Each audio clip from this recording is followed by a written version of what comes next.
성경에는 에녹이 둘이 있습니다. 하나는 가인의 후손 에녹입니다. 그는 타락 계보를 이어갔던 인물이고 가인이 성을 쌓고 그 이름을 아들 이름을 따서 에녹이라 이름 지었습니다. 그리고 또 한 사람은 오늘 본문의 주인공입니다. 이 에녹은 셋세 계보로 야렛의 아들이요 성경에서 최장수 인물 머두셀라의 아버지입니다. 특히 그는 위대한 신앙의 선조였습니다. 자, 이 에녹이 어떤 삶을 살았겠습니까? 우리 조상들이 행복한 인생이라고 생각하는 것은 오복을 갖춘 사람이라 생각했었습니다. 상서 홍보에 보면은 오복을 다음과 같이 소개하고 있습니다. 수, 장수를 이야기합니다. 부, 재물입니다. 그리고 강령, 평안입니다. 유호덕, 덕을 베푸는 사람. 고종명, 천수를 누리는 사람. 자, 그러면은 성경적인 행복한 삶, 하나님 보시기에 아주 이상적인 인생은 누구일까요? 아브라함일까요? 이삭일까요? 또 요셉일까요? 아닙니다. 오늘 본문에 등장하는 에녹입니다. 자, 에녹의 삶은 외형적으로 보면은 행복의 요소를 찾기는 참 힘듭니다. 오복의 첫 번째 걸립니다. 10명의 고대 조상들을 쭉 살펴보면은 전부 다 900세 이상을 산 사람들이었습니다. 그런데 에녹은 369세밖에 살지를 못했습니다. 365년밖에 살지를 못했습니다. 당시 알려진 영궁도 아니었습니다. 라멕의 아들들처럼 대기술자도 대음악가도 아니었습니다. 가인성을 쌓았던 그 가인처럼 그런 큰 성을 쌓았다고 하는 그런 기록도 없습니다. 자식들이 유명해지지도 않았습니다. 부귀, 강령의 기록도 없습니다.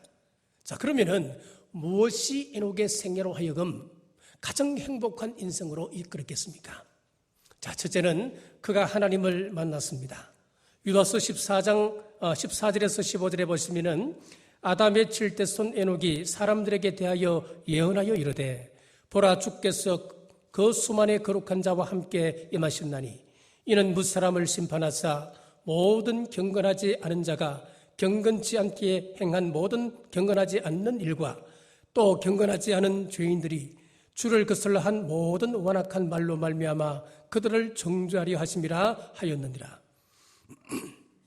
자, 이 에녹은 65세 때까지는 평범한 삶을 살았습니다. 그러다가 65세 때 굉장히 큰 영적인 체험을 하게 됩니다.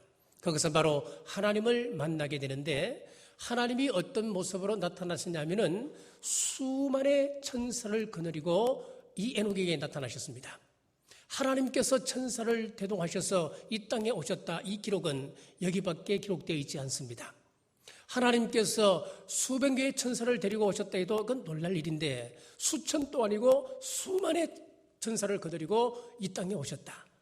여러분, 굉장한 사건이었습니다. 하나님께서 오셔서 놀라운 말씀을 하십니다. 그것은 바로 세상의 종말을 말씀하셨습니다. 하나님을 만난 에녹은 인생이 뒤집어졌습니다. 그 이후에 에녹이 어떤 삶을 살았는가? 영어 성경에 보면은 에녹이 계속해서 터치했다라고 기록을 하고 있습니다. 하나님하고 자꾸 불렀다는 겁니다. 계속해서 기도하는 삶을 살았다고 하는 이야기입니다. 신명기 4장 7절 말씀입니다. 우리 하나님 여호와께서 우리가 그에게 기도할 때마다 우리에게 가까이 하심과 같이라고 했습니다. 우리가 기도하면 하나님께서 우리와 가까이 하신다 말씀하셨습니다. 에녹은 하나님을 만난 후 기도의 사람이 되었습니다. 그냥 걸어간 것이 아닙니다. 걸어가면서 하나님과 터치합니다. 아버지 하나님과 대화했습니다. 원수와 길을 걸어갈 때 우리는 할 말이 없습니다. 그러나 사랑하는 사람들과 함께 길을 걸어가게 되면 무슨 이야기든 계속 합니다. 쓸데없는 말, 쓸데있는 말 갈릴 것 없습니다. 옆에서 듣고 있으면 유치하기 짝이 없습니다.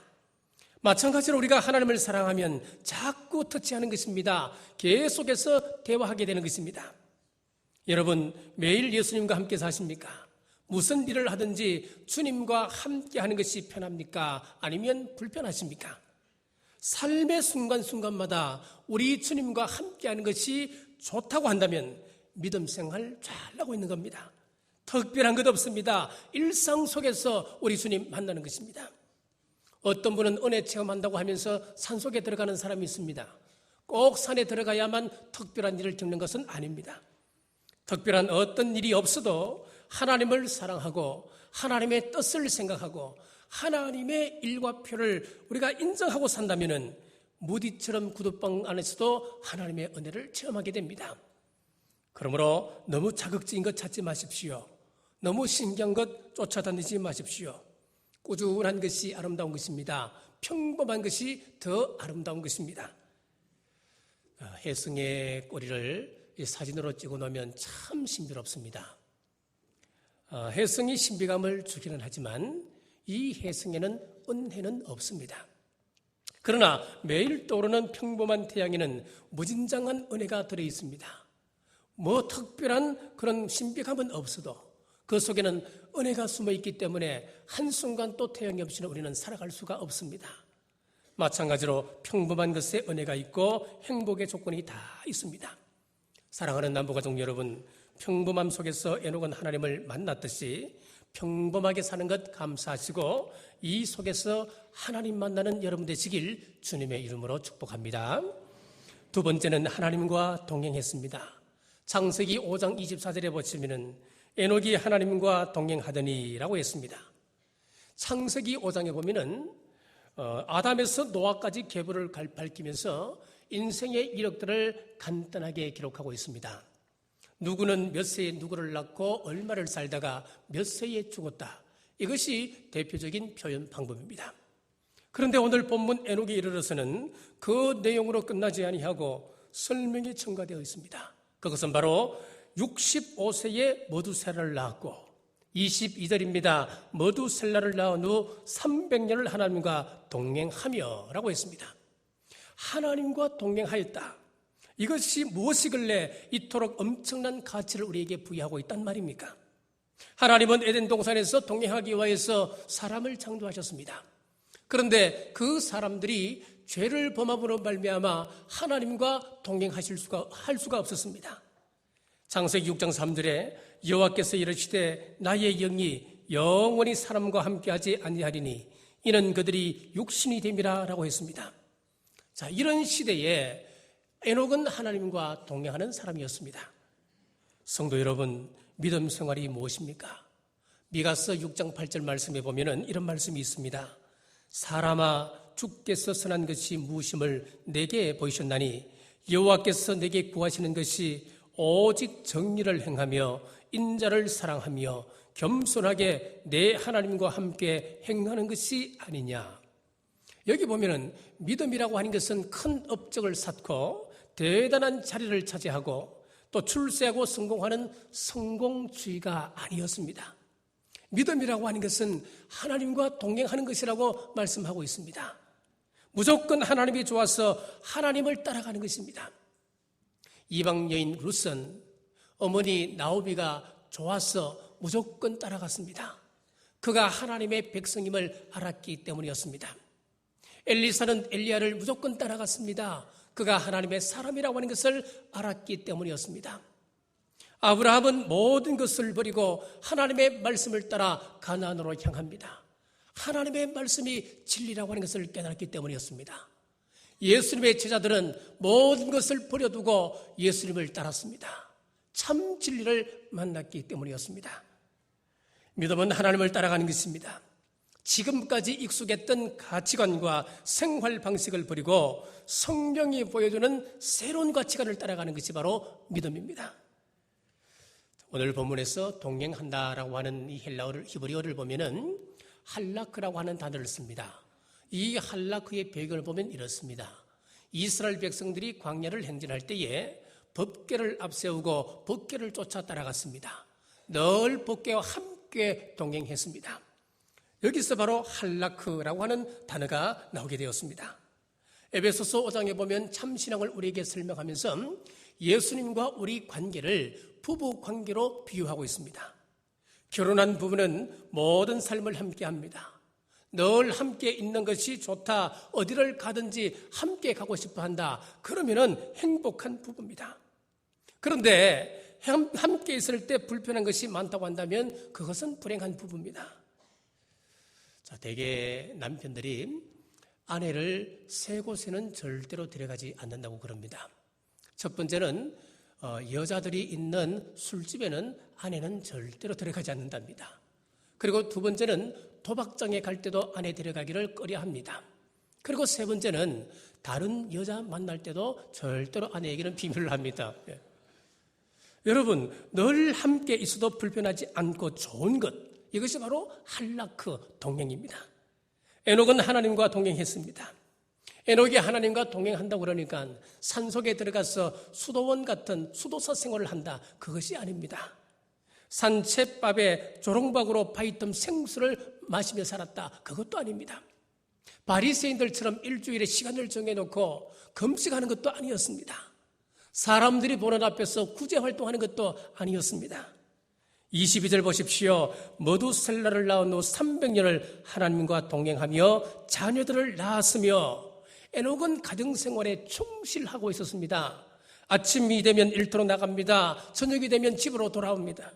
가정생활 속에서 하나님과 동행하는 삶을 살았습니다.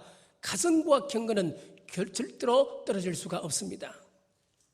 1992년 10월 28일 세대 시한부 종말론을 믿는 사람들이 휴거를 준비한다고 어떤 삶을 살았는지 여러분 기억이 나시죠? 다 가정을 내팽개쳤습니다. 직장을 다 내팽개쳤습니다. 그 자녀들은 학교에 다 휴학을 합니다. 오직 교회에 와서 말씀 듣고 또 기도하고 전도만 했습니다. 10월 28일에는 어쨌는 줄 압니까? 전부 다 흰 한복을 입고 하늘을 쳐다보고 있었습니다. 휴거당한다고. 그것은 하나님이 기뻐하신 일이 아닙니다. 성경 어디를 봐도 주님의 재림이 가깝거든 세속을 끊고 오직 교회나 기도원에 들어가라고 하는 말은 단 한마디도 없습니다. 오히려 마태복음 24장 40절에서 41절에 보시면은 그때에 두 사람이 밭에 있음에 한 사람은 데려가고 한 사람은 버려둠을 당할 것이요, 두 여자가 맷돌질을 하고 있음에 한 사람은 데려가고 한 사람은 버려둠을 당할 것이니라 라고 했습니다. 여기서 맷돌질이라고 하는 것은 가정생활을 이야기합니다. 밭일이라고 하는 것은 직장생활을 이야기합니다. 이런 사람들이 이 가정생활에 그리고 사회생활에 충실하다가 휴거받는다, 그렇게 우리에게 가르치고 있는 거예요. 그렇습니다. 하나님과 동행하는 삶이라고 하는 것은 가정생활에 충실하고 직장생활에 충실하는 삶입니다. 이런 사람이 교회 일에도 충성하지 않겠습니까? 에녹은 300년 동안 변함없이 하나님과 동행하는 삶을 살았습니다. 그 시대가 어떤 시대였습니까? 창세기 4장 23절에서 24절에 보시면은 라멕이 아내들에게 이르되 아다와 실라여 내 목소리를 들으라. 라멕의 아내들이여 내 말을 들으라. 나의 상처로 말미암아 내가 사람을 죽였고 나의 상함으로 말미암아 소년을 죽였도다. 가인을 위하여는 벌이 7배일진데 라멕을 위하여는 벌이 77배이로다. 가인의 7대손 라멕이 지금 이 말씀 속에서 살상을 예찬하고 있고 또 하나님의 벌을 비웃는 그런 아주 사악한 모습이 나옵니다. 이 시대가 얼마나 사악한 시대였던지 하나님께서 이 시대를 보고 사람 지으심을 한탄하기 시작하셨어요. 오늘 읽었던 유다서에서도 보면은 에녹이 당시 불경건한 삶을 한탄을 했습니다. 경건치 않는 자들을 바라보면서 심판이 있을 것이다, 눈물로 하나님께 돌아올 것을 호소하고 있었습니다. 이런 시대에 에녹이 살았습니다. 자, 그러므로 우리는 환경을 탓할 수가 없습니다. 환경이 좋지 못하기 때문에 하나님과 동행할 수 없습니다. 이 세상이 죄악된 세상이기 때문에 나는 죄 속에 살 수밖에 없었다 핑계할 수 없습니다. 에녹이 가장 사악한 시대에 살면서 하나님과 동행했기 때문에 그렇습니다. 헌신과 복사는 여건이 허락하면 하겠습니다. 내 사업이 성공하면 하겠습니다. 자식들 좀 키워놓고 하겠습니다. 은퇴 이후에는 정말로 열심히 내가 봉사하겠습니다. 그게 아닙니다, 여러분. 지금 해야 됩니다. 에녹은 패역한 시대에 300년을 자식을 키우며 하나님과 동행했다 그랬습니다. 병이 들어도 병든 몸으로 최선을 다하여 봉사하는 겁니다. 돈이 없어도 없는 상태에서 최선을 다해서 헌신하는 겁니다.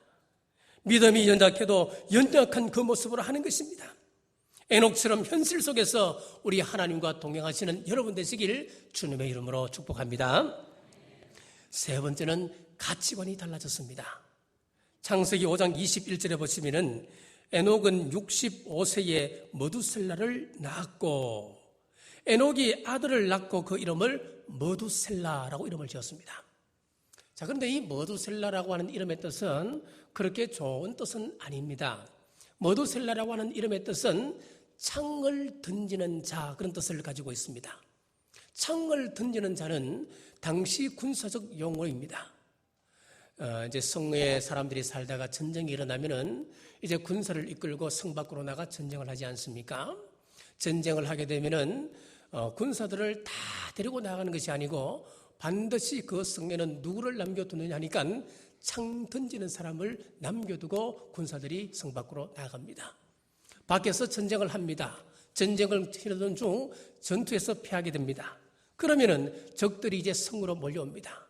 성에서 이제 창을 던지며 창을 가지고 싸우던 이 창 던지는 사람, 이 마지막 보루거든요. 이 사람이 전투에서 지게 되고 창을 던지게 되면 그 전투는 완전히 이제 끝나는 겁니다. 창을 던지는 사람이 창을 던지게 되면 이제 이 전투는 끝났다고 하는 그런 의미였기 때문에 그 성은 환란이 시작됩니다. 적들에 밟히고 집들은 불에 태워지기 시작하는 것입니다. 자, 하나님께서 어느 날 사랑하는 에녹을 찾아오셨습니다. 내가 이 세상을 심판할 수밖에 없구나. 네가 자식을 낳게 될 것인데 이름을 머두셀라라 하여라. 창 던지는 사람이 창을 던지면 승리하며 하듯이 머두셀라가 죽으면 하나님의 심판이 있을 것이다. 자, 이 말씀을 듣고 그 아들 이름을 머두셀라라고 이름을 지었습니다. 에녹 당시에 수많은 사람들이 있었습니다마는 하나님의 이 예언을 간직하고 믿었던 유일한 사람이 바로 에녹이었습니다. 그 증거가 무엇입니까? 22절 말씀 다시 읽습니다. 머두셀라를 낳은 후 300년을 하나님과 동행하며 자녀들을 낳았으며 하나님을 만난 이후에 300년을 하나님과 동행했습니다. 이것은 하나님의 예언의 말씀을 믿고 간직한 증거입니다. 자, 에녹이 머두셀라를 낳기 전까지는 하나님과 동행했다고 하는 말씀이 없습니다. 머두셀라를 낳게 된 것이 하나님과 동행하게 된 결정적인 계기가 되었다고 하는 이야기입니다. 인생의 끝이 있구나. 역사에는 심판이 있구나. 이 진리를 깨닫는 데서부터 모든 신앙생활이 달라지기 시작했습니다. 오늘도 마찬가지입니다. 끝이 있음을 민감하게 느끼고 살 때 우리 삶에는 변화가 찾아오게 됩니다. 사랑하는 성도 여러분, 우리의 생명이 오늘이라도 끝날 수가 있습니다. 우리의 기업이 오늘이라도 끝날 수가 있습니다. 우리의 건강 너무 자랑하지 마십시오. 오늘이라도 끝날 수가 있습니다. 이 시간 이후에 우리의 가치관이 에녹처럼 완전히 변화되시길 주의 이름으로 축복합니다. 이 예언의 말씀은 정확하게 성취가 됩니다. 25절 말씀 보십시오. 머두셀라는 187세에 라멕을 낳았고, 28절에서 29절입니다. 라멕은 182세에 아들을 낳았고 그 이름을 노아라 하여 이르되 여호와께서 땅을 저주하심으로 수고롭게 일하는 우리를 이 아들이 안위하리라 하였더라. 자, 여기 잘 보시면 머두셀라가 187세에 라멕을 낳았습니다. 그리고 그 라멕은 182세에 노아를 낳았습니다. 자, 그러면 노아가 태어나던 그 해에 머두셀라의 나이, 할아버지의 나이는 몇 세이겠습니까? 한번 띄워보십시오. 369세입니다. 187 더하기 182, 그러면은 369세가 되는 거예요. 그러니까 노아가 1세 때 할아버지 머두셀라는 369세가 되는 겁니다.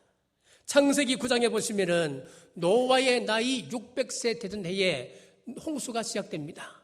자, 그러면은 노아가 600세면은 그 할아버지 머두셀라는 몇 살이겠습니까? 969세가 되는 거예요.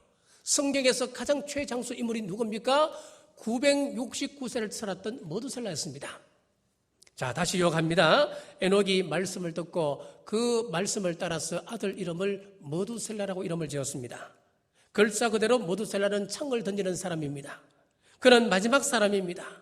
창을 던지고 죽으면 그 성이 함락되고 이제 완전히 적에게 짓밟히듯이 그가 죽던 해에, 그가 창 던지는 사람이 창을 던지듯이 그가 죽던 해에 홍수가 시작되었습니다.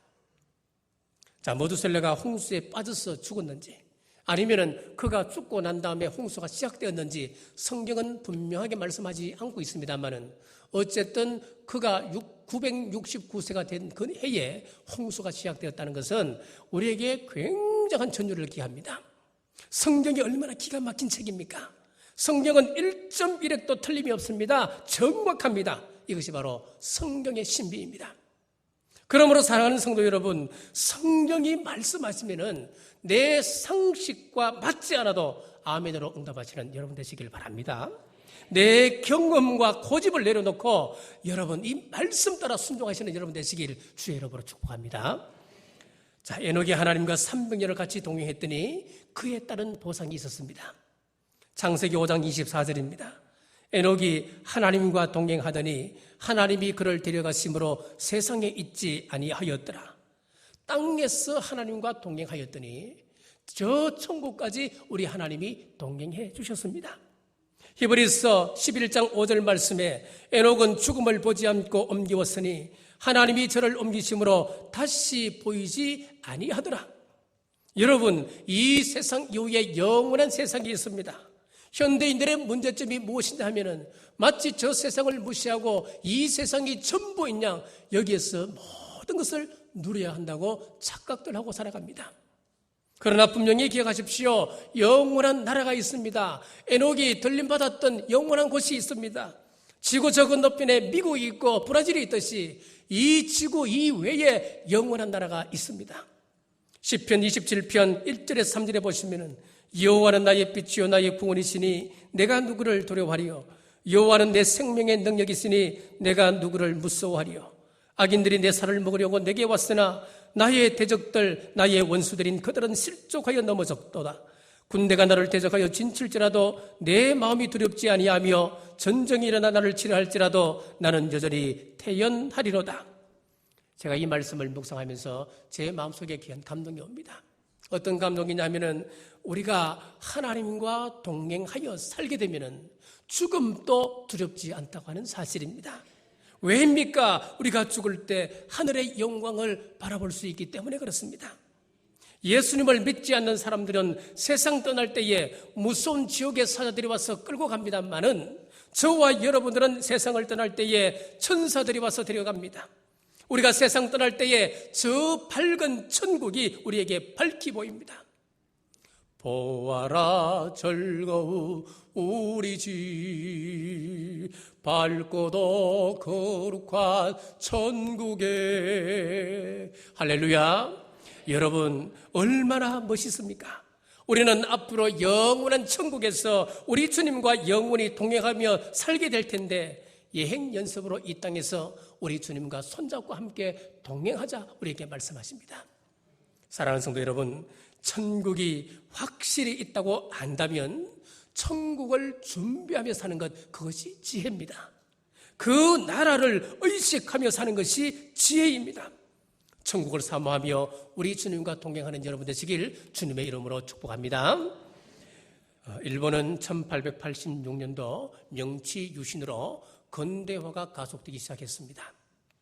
자, 그로부터 약 100년 동안 일본 최고의 위치에 올랐던 기업들 500개를 조사를 했더니만 다음과 같은 연구 결과가 나오게 되었습니다. 자, 이 100년 동안 500개 기업을 조사했더니만 그 기업의 평균 수명이 얼마로 나왔느냐면은 30년으로 나왔다고 하는 겁니다. 아무리 날고 기는 기업이라 하더라도 30년을 넘기기 힘들었다는 거예요. 그런데 몇 개의 기업은 100년을 지나고 오늘까지 그 기업이 튼튼함을 유지할 수 있었다는 겁니다. 그 가운데는 비결이 있었습니다. 공통적으로 어떤 비밀이 숨어 있었냐 하면은 그 기업에는 내일을 읽을 줄 아는 눈을 가진 기업주가 있었다고 하는 사실이었습니다. 그래서 호황일 때는 불황을 예측하여서 구조조정을 하였습니다. 그래서 예산 절감을 하며 불황을 대비하였습니다. 또 불황을 맞을 때에는 다가올 호황을 대비하여서 투자를 하였습니다. 이런 기업은 100년을 넘어 꾸준하게 버텨왔다고 하는 그런 결론이었습니다. 사랑하는 성도 여러분, 저와 여러분은, 우리 인간들은 시간을 소비하는 존재인데 어디에 시간을 소비하느냐에 따라서 그 사람이 결정됩니다. 스포츠를 하는 사람들은 운동하는 시간에 대부분의 시간을 소비합니다. 그리고 소설가는 글 쓰는 시간에 대부분 시간을 소비합니다.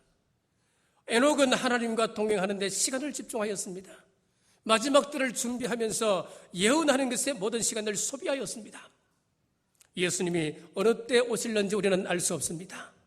내일 오실지 아니면 100년 후, 200년 후에 오실지 아무도 모릅니다. 하지만 분명한 사실은 반드시 오신다고 하는 사실입니다.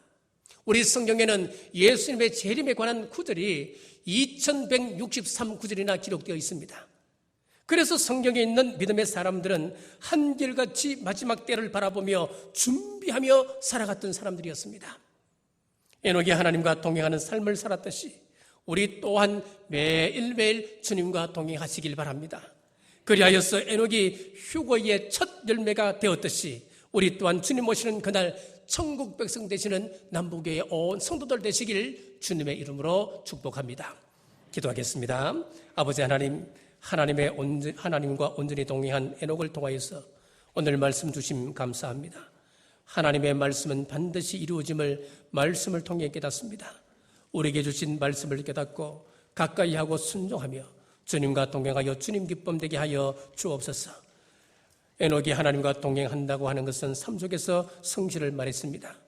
말씀 안에서 가정과 직장에서 늘 최선을 다하는 저희들 되게 하셔서 우리 주님 오실 때 천국 백성들은 귀한 은혜를 누리게 하여 주옵소서. 예수님 이름으로 간절히 기도드리옵나이다.